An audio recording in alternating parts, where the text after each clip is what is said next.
জেলা মানে জি 24 ঘন্টা, জেলার সব খবরে আপডেট দেখাবো এক নজরে।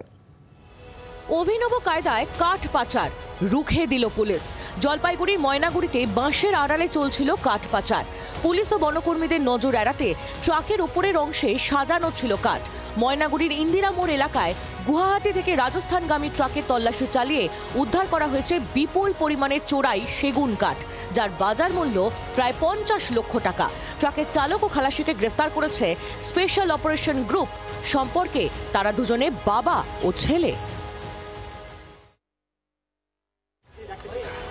পাসপোর্ট জালিয়াতি কাণ্ডে গ্রেফতার আরও এক। শিয়ালদা থেকে গ্রেফতার ত্রিদীপ মণ্ডল।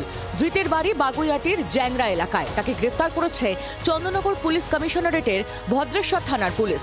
পাসপোর্ট জালিয়াতি কাণ্ডে গত জানুয়ারি মাসে 3 জনকে গ্রেফতার করে চন্দননগর পুলিশ। এবার পুলিশের জালে আরও একজন।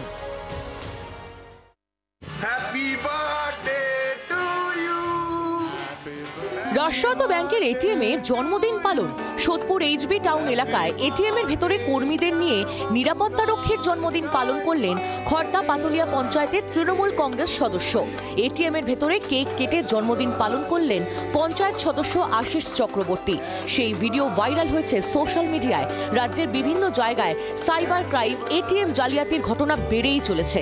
সেখানে এটিএম এর মতো সুরক্ষিত জায়গায় অধিক সংখ্যক লোক ঢুকে জন্মদিন পালন কেন, উঠছে প্রশ্ন। বাংলার আওয়াজ, বাঙালির আবেগ, জি 24 ঘন্টা।